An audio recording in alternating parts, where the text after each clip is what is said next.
Bonjour et bienvenue à l'émission Vie de foi. Aujourd'hui, j'ai le plaisir de recevoir dans les studios le pasteur Jean-Louis Dieubon qui nous vient de Port-au-Prince en Haïti. Bonjour, pasteur John.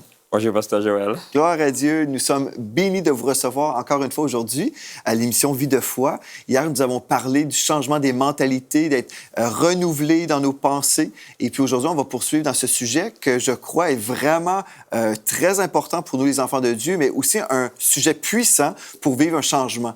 Et Dieu vous a certainement parlé, vous avez prêché ce message à Port-au-Prince et aujourd'hui, par le biais de la télé, on peut influencer les nations ensemble aujourd'hui en prêchant ce message de transformation.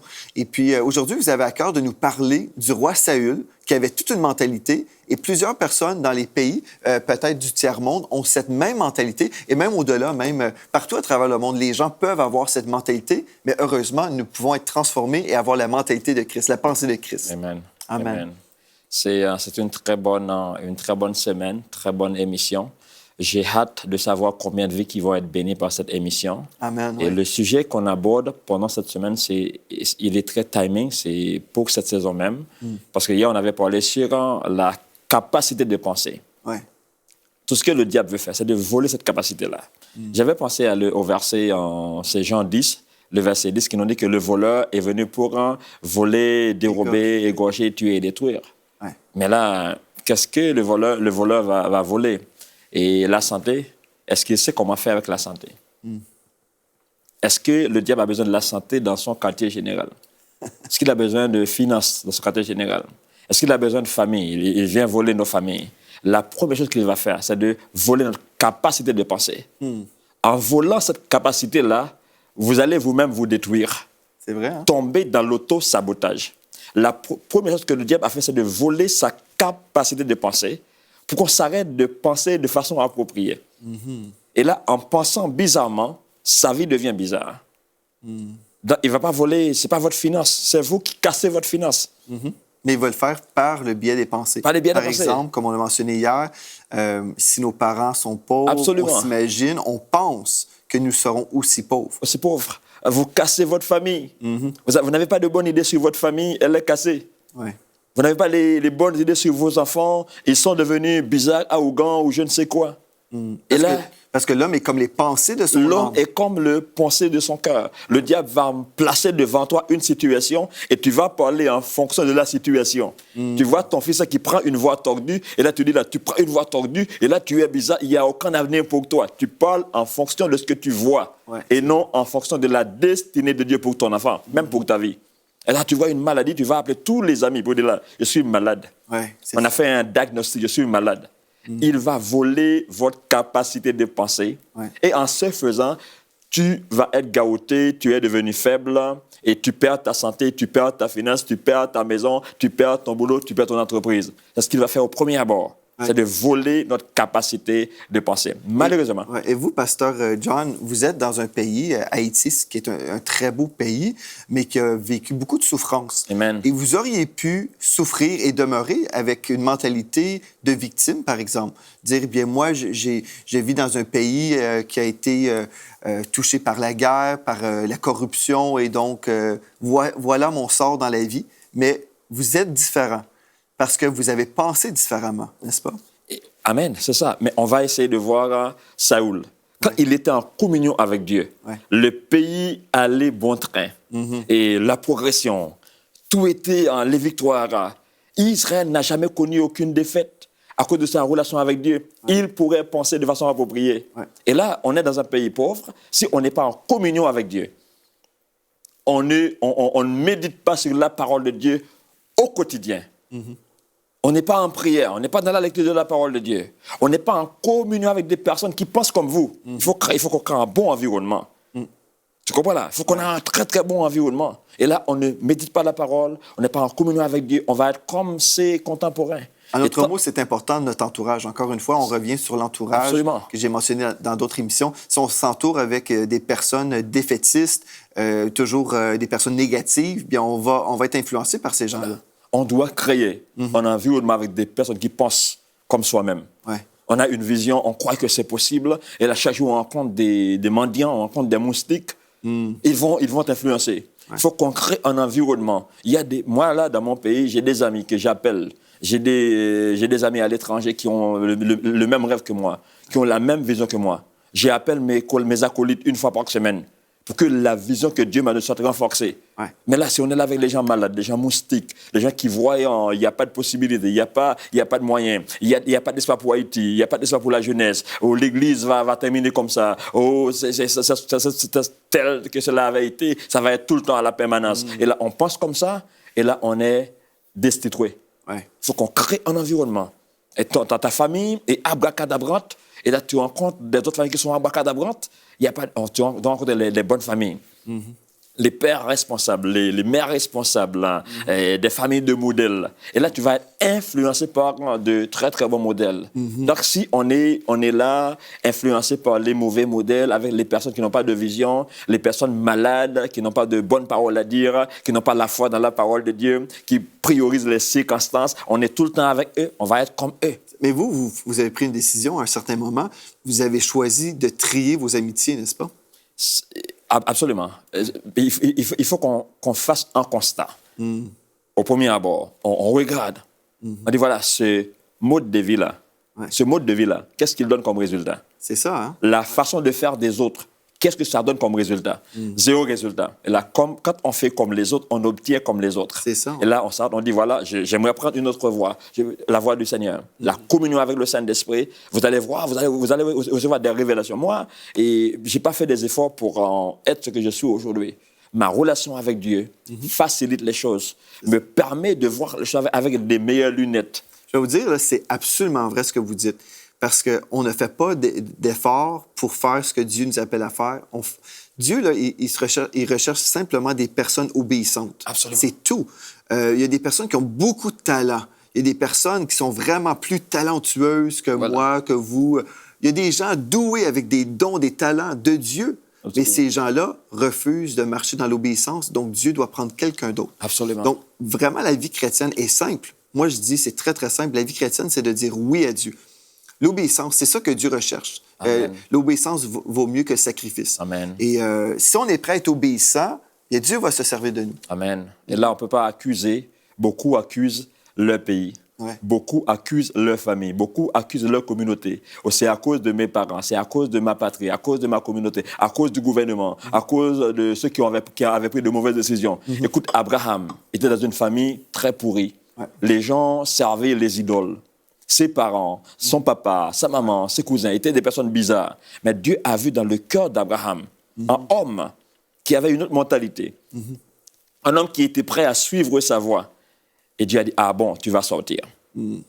Tu vas sortir de ta patrie, de tes parents. Je t'emmènerai dans un pays. Ouais. Et traditionnellement, les gens pensent à un pays naturel. On peut être dans un pays et là, on crée un autre pays.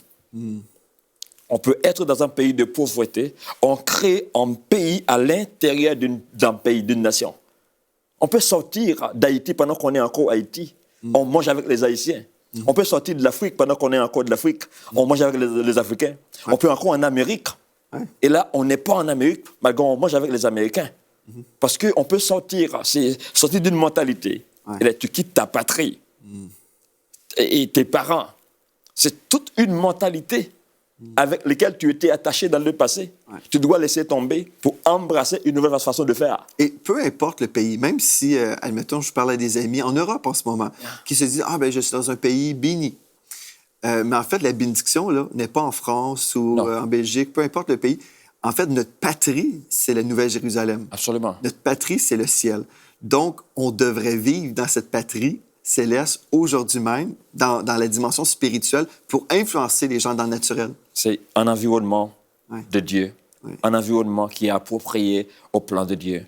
On peut être là, dans cette même ville avec quelqu'un, on est dans une autre ville, comme les enfants d'Israël qui étaient en Égypte.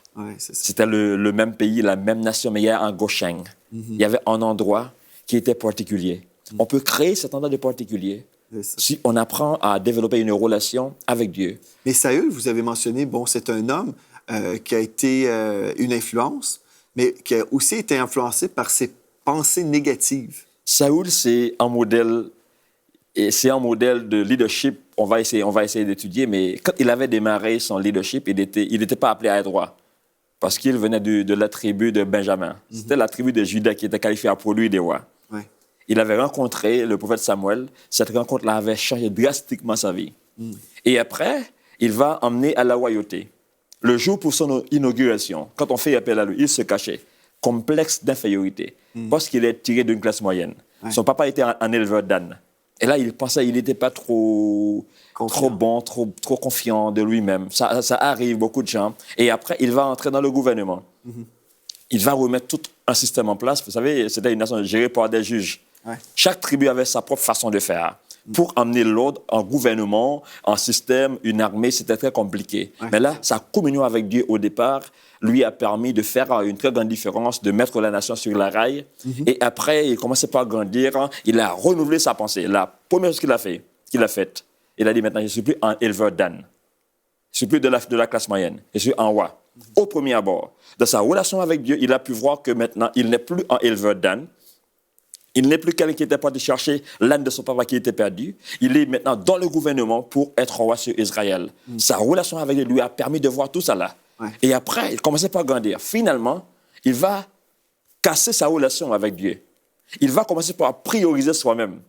Et là, quand la relation est cassée, la nation avait connu là, des bavures, des boubiers super extraordinaires. Et finalement, il devient un homme qui priorise lui-même. Il devient le nombril du monde. Moi. Toute l'armée d'Israël n'avait pas de bonnes munitions pour faire la guerre. Lui, là, son fils avait les meilleures munitions. Le pays était tellement pauvre, il n'y avait pas un moyen pour nourrir même l'armée d'Israël. Ouais. Les parents devaient envoyer la nourriture pour leur propre enfant. On voit le cas de David qui avait amené le repas pour ses frères. C'est ce qui arrive quand une personne s'arrête de renouveler sa pensée considérablement. Et dans des pays, aujourd'hui, il y a des pays, les gens qui viennent de la classe moyenne, qui commencent par prendre le pouvoir. Ils vont bien commencer. Et après, ils vont prioriser le petit groupe, le petit acolyte. Parce que Saül l'avait fait. Il va prioriser sa poche. Il ne va pas voir le bien collectif. Il ne va pas voir le bien du monde. Ça arrive non seulement dans le gouvernement, mais depuis dans des maisons. Quelqu'un qui était pauvre commence par avoir de l'argent, commence par faire le matu-vu, commence par humilier les autres. Il y a des hommes de Dieu qui commencent par devenir grands, qui vont oublier les petits, qui vont être dans la prétention. C'est une mentalité qu'on doit éviter. Quand Dieu te met au sommet, c'est pour aider son royaume à avancer vers l'avant. Et son royaume, c'est son peuple, les petits, les abandonnés, les veuves, les enfants. Et toutes les personnes dans une société doivent être bénies de la part du Seigneur. Le rôle d'un gouvernement, le rôle d'un roi, c'est d'amener tout le peuple à être confiant, à être stable, à amener le peuple à ton niveau. Jésus était venu du ciel. Il a amené les disciples à son niveau. Tu es mes frères. Imagine le Fils de Dieu qui vient du ciel avait appelé les disciples des pêcheurs de poissons ou tout en temps de profession. Tu es mes frères. Il a amené les hommes à sa dimension. L'héritage qu'il avait avec son père, il nous a dit, viens, la même relation que j'avais connue, tu peux le vivre, tu peux la vivre aujourd'hui. Jésus s'est abaissé dans l'humilité, mais il a aussi emmené les gens vers le haut. Vers le haut. Ouais. C'est ça le rôle d'un vrai leader, c'est d'amener les gens vers le haut. Ouais. Il a dit, tel que mon Père m'a envoyé, je vous envoie. Ouais. La même puissance qui était sur moi, c'est tombée sur toi. Tu accompliras de plus grandes œuvres que moi. Imagine, il a pris les faibles, il a pris les petits, il a pris les minables, il les a transformés, il les a empowered, il les a équipés. Ouais, c'est ça. C'est ça un gouvernement. Saoul avait perdu sa tête. Et on voit qu'est-ce qui s'est passé. Et après, il est devenu il est possédé par un démon. C'est ça. Quand quelqu'un a un démon, il ne peut pas réfléchir. C'est donc vrai. Il ne peut pas réfléchir. Et aujourd'hui, on attend la manifestation d'un démon qui dit quand une personne commence par faire des choses bizarres, c'est la capacité de réfléchir qui est perdue. Et Saül était tombé à ce niveau-là. C'est ça, et ça confirme ce que vous avez déjà mentionné. Le diable est venu voler, égorger, détruire. C'est ça qu'il veut faire. Il veut détruire des vies, détruire des nations. Mais si on arrive à revenir à la parole de Dieu qui dit « Médite jour et nuit la parole ». Amen. Et là, on peut penser comme Dieu pense et se laisser influencer par le royaume de Dieu au lieu d'être influencé par le royaume des ténèbres. En fait, Satan, lui, ce qu'il veut, c'est vraiment détruire les vies partout. Et en Haïti, on peut voir qu'il y a plusieurs vies qui ont été détruites. Mais gloire à Dieu, le Saint-Esprit est là. Vous êtes là, obéissant à la voix de Dieu pour prêcher ce message, pour voir des vies transformées. Et c'est ça que Dieu veut faire, même aujourd'hui. Vous êtes peut-être dans un pays du tiers-monde, peut-être vous êtes dans des situations difficiles, mais si vous commencez à penser comme un citoyen du royaume de Dieu, vous allez commencer à vivre des changements dans vos vies. Parce que les lois spirituelles, vraiment, ont une autorité sur les lois naturelles. Les lois de Dieu sont plus puissantes que les lois qu'on peut retrouver dans nos pays. Il n'y a rien qui peut nous limiter, il n'y a rien qui peut nous empêcher d'être totalement libres si nous croyons dans le Seigneur Jésus. Amen, amen. C'est la loi du royaume ne respecte pas les frontières, les langues ou les tribus. Là où la parole de Dieu est appliquée, elle donne de résultats. En pays pauvre, en village, une communauté, c'est une seule parole. La parole a une puissance. Amen. Là, si on voit la puissance de l'ennemi et non la parole, c'est là on commence par échouer dans sa vie. Et ce qui arrive dans des pays pauvres, on voit les problèmes. Il y a les agents du diable qui donnent des mauvaises nouvelles chaque jour. Et là, on est englouti par ces nouvelles-là, sans comprendre que la parole de Dieu a une puissance pour libérer les nations, libérer les villes. Et nous qui sommes l'Église, nous qui sommes les ministres de l'Évangile, nous avons un mandat divin d'amener la parole dans les cœurs des personnes. En dépit de leur situation, on peut parler la parole. Et moi, j'aime beaucoup prendre l'exemple de Ève et de Jésus dans le jardin. Quand le diable était allé vers Ève, pour séduire Ève. Et là, elle a dit à Ève, voilà, est-ce que Dieu a-t-il vraiment dit qu'on ne doit pas manger le fruit? Et Ève avait repris la parole de l'ennemi. Elle a dit, oui, Dieu a dit on ne mange pas. Elle a donné des explications au l'ennemi par rapport à ce que l'ennemi avait dit. Et elle a commencé par penser. L'erreur qu'elle avait faite, c'est qu'elle avait priorisé un seul arbre. Pourtant, il y avait des milliers d'arbres qui étaient dans le jardin. Il y avait des milliers, des arbres extraordinaires, bons à manger. Si elle était vraiment en train de jouir tous les bons arbres qui étaient dans le jardin, elle n'aura pas le temps à penser à ce petit arbre-là, un seul arbre. Il y a des arbres de tous les goûts différents, des arbres de tous les fruits qui étaient dans le jardin. Si elle était vraiment contente, elle était vraiment anticipée pour jouir, dépenser son héritage, elle dit voilà, j'aimerais, je vais. Mais là, un seul arbre. Un seul arbre. Et c'est ce que le diable fait. Il prend une seule chose. Pourtant, on a 10 000 choses. Pour distraire. Pour distraire. Mais si on était vraiment en train de jouir toutes les autres bénédictions que Dieu nous avait données. Alléluia. Tous les bénéfices que la parole nous a apportés. On n'aura pas le temps. Et on voit quand le diable était allé vers Jésus pour dire à Jésus, si tu es le Fils de Dieu, tu transformes le caillou en pain. Il n'avait pas répété la parole du diable là. Il n'avait pas dit, oh, tu dis, je dois transformer le caillou en pain. Il n'avait pas répété la parole du diable. Il a répété la parole de Dieu. Amen, c'est vrai. Parce ce qu'il avait médité. C'est ça. Il n'était pas en train de méditer sur la parole de l'ennemi. Il n'a pas dit, oh, qu'est-ce que tu dis, le caillou en pain. C'est très puissant ce que vous venez de dire, là, pasteur.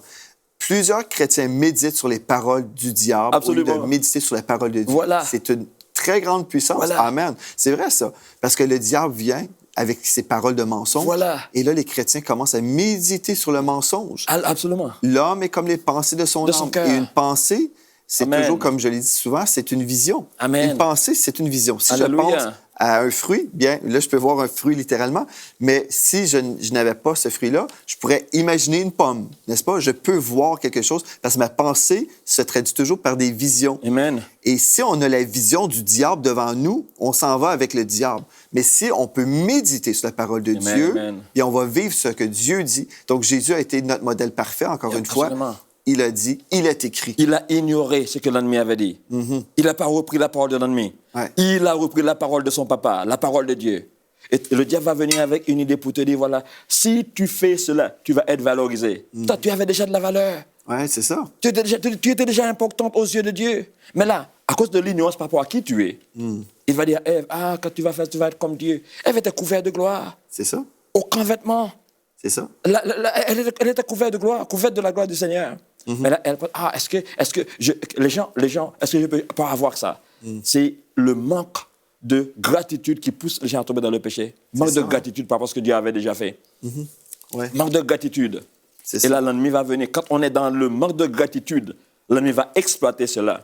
C'est parce que là, quand tu pries tout le temps, oh Dieu, pitié de moi, tu m'avais abandonné. C'est un manque de gratitude. C'est vrai. Le corps est plus important que le vêtement. C'est ce que Jésus avait dit. Mais c'est pour mon corps qui est déjà là. Merci pour ma vie qui est déjà là. Ouais.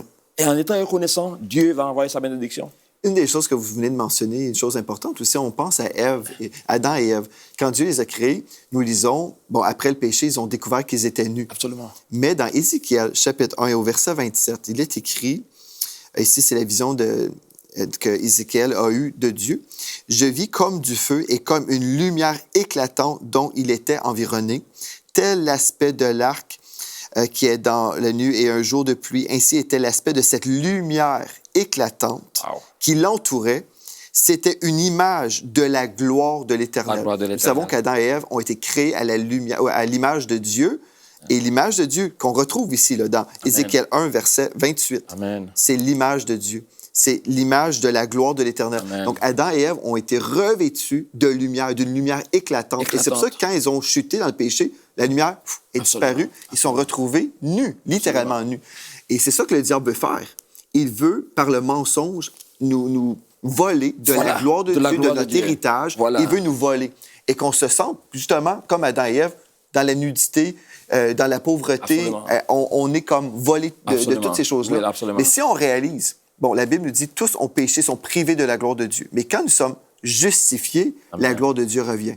Ici, je ne parle pas littéralement, forcément, d'une lumière, mais j'ai des témoignages d'hommes de Dieu qui ont vécu vraiment la gloire de Dieu venir, même d'une façon lumineuse, j'y crois, là. Mais vraiment, la parole de Dieu dans notre vie, la présence de Dieu, c'est quelque chose qui va tout changer dans nos vies. On arrive dans une nation, peu importe s'il y a des ténèbres, on arrive, nous sommes la lumière du monde. Jésus l'a dit, nous sommes la lumière du monde. Vous êtes la lumière du monde. Donc, nous arrivons et c'est la lumière qui arrive, qui chasse les ténèbres. On vit des changements, on est des agents de changement aussi. C'est ça que vous faites aussi dans votre pays. Vous êtes un agent de changement. Et même aujourd'hui, vous pouvez devenir un agent de changement, vous pouvez influencer, mais vous devez commencer à penser comme Dieu pense. Et faire le tri comme vous avez fait le tri au niveau de vos relations pour ne pas être influencé par des gens qui veulent vous tirer vers le bas. Parce qu'il y a plusieurs chrétiens qui vivent dans la défaite, dans le découragement. Ils se disent, mais je ne comprends rien, pourquoi je vis ça? Mais regardez vos influences. Êtes-vous entouré de personnes négatives, des personnes qui ne croient pas en vous, qui ne croient pas la parole de Dieu? On doit faire le tri et parfois, des fois, on a besoin d'avoir du courage pour le faire, n'est-ce pas? Mais ceci ne veut pas dire qu'on ne va pas aimer tout le monde. On doit aimer tous les hommes. Mais on n'est pas forcément obligé de côtoyer tous les hommes sur une base régulière. Parce que Dieu nous appelle à aller plus haut. Et même Jésus nous a démontré ce modèle-là, n'est-ce pas? Oui, il avait 12 apôtres avec lui, mais il y en avait 3 qui étaient vraiment dans l'intimité. Amen. Ouais. La première chose à faire, c'est d'avoir de la gratitude. La gratitude. Ouais. Si on est gracieux par rapport à ce qu'on a. Adam et Ève avaient déjà eu la gloire de Dieu. Ouais. S'ils étaient conscients de cette gloire, beaucoup d'entre nous, nous ne sommes pas conscients de ce que nous avons. Ouais. S'ils étaient vraiment conscients de cette gloire, pourquoi chercher quelque chose d'autre? Si Dieu voulait que j'ai ça, il allait me donner ça. Et beaucoup de personnes sont tombées dans cette histoire-là. Je suis un homme, je dois prouver que je suis un homme. Et après, en démontrant qu'on est un homme, on est tombé par terre, on est cloué au sol. Oh, je suis une femme. Une femme doit parler comme ça. Un homme doit agir comme ça. C'est comme si on n'est pas trop sûr qu'on est un homme. C'est ça. C'est comme si on n'est pas sûr qu'on est une femme. On n'est pas conscient de ce qu'on a. On n'est pas conscient de ce qu'on a, de ce qu'on est. Et là, on n'a pas de gratitude. Ouais. Et Adam et Ève étaient vraiment en train de jouir. Très souvent, on n'a pas appris à jouir ce que Dieu nous a donné, comme le frère du fils prodigue. Ouais. Il était à la maison, mais il n'a pas joué son héritage. Et c'est ce que nous faisons aujourd'hui. Il y a beaucoup de bénédictions qui sont là pour nous, que Dieu nous a pourvus. Mais là, on cherche quelque chose d'autre. Ouais. J'ai pas ça, Seigneur. Mais tu peux imaginer ton corps, comment c'est extraordinaire. Ton cerveau, tes yeux, tes oreilles, ton nez, c'est vraiment extraordinaire. Tu peux bouger, tu peux parler, c'est vraiment extraordinaire. Si on est conscient par rapport à tout ça, là, on dit merci à Dieu pour tout ça. Là. Merci pour ma vie. Mes yeux, mes oreilles, mon corps. Commence par apprécier son corps. J'ai une école biblique en Haïti et chaque fois on a cours, j'ai appris à nos étudiants d'embrasser leur corps. Et là, on prend au moins 15 minutes pour dire, voilà, d'être reconnaissant envers tous les membres de son corps. Vous faites ça parce qu'il y a tellement de rejet de soi aussi. Hein? Absolument. Vous voulez renverser ça, cette mentalité qu'on est des moins que rien, tout ça. Non. Il ne faut pas laisser aux autres de vous étiqueter. Non, c'est ça. Dieu vous avait déjà étiqueté. Vous êtes une créature merveilleuse. Merveilleuse. Ça, peu importe là où l'on est, ce n'est pas là où vous êtes qui fait la différence. C'est ce que vous avez en vous. Aujourd'hui, s'il y a des gens à la maison qui disent « la mentalité de Saül, là, c'est moi », est-ce qu'il y a de l'espoir pour eux? Il y a de l'espoir pour eux. La communion avec Dieu et l'enseignement. La clé pour la personne, c'est l'information.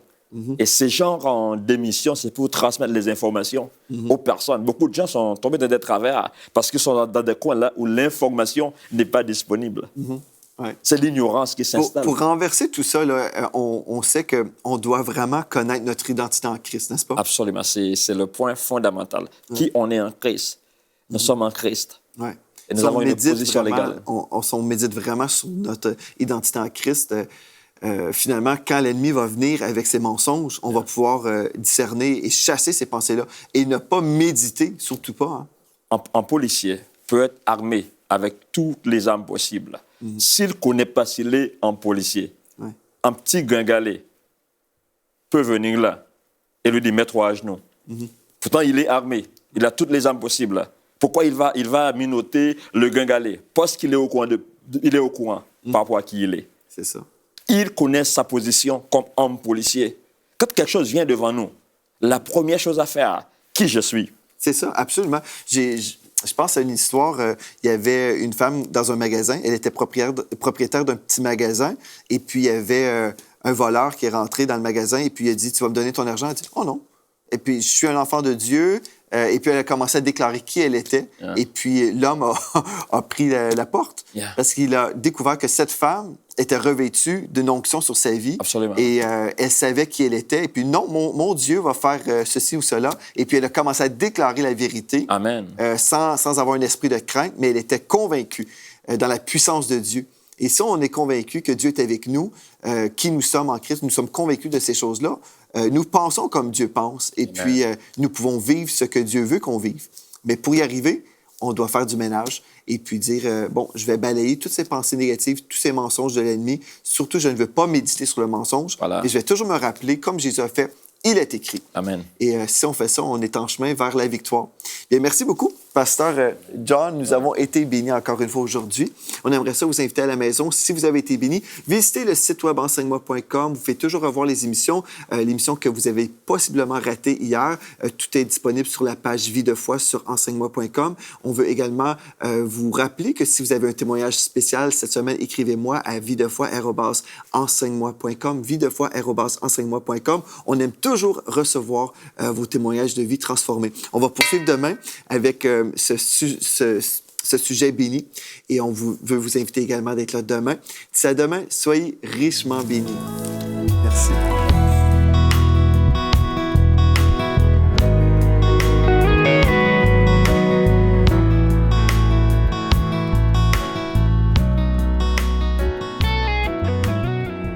Cette émission est rendue possible grâce au précieux soutien des partenaires d'Enseigne-moi Canal International.